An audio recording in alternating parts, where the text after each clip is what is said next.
Kita sedang menggali ketela madu.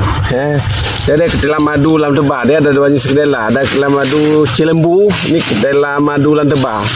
Ini ukuran buahnya sangat besar.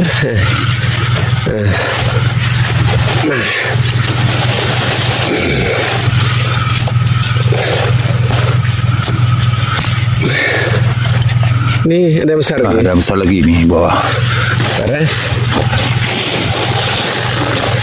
Buat tarik bang.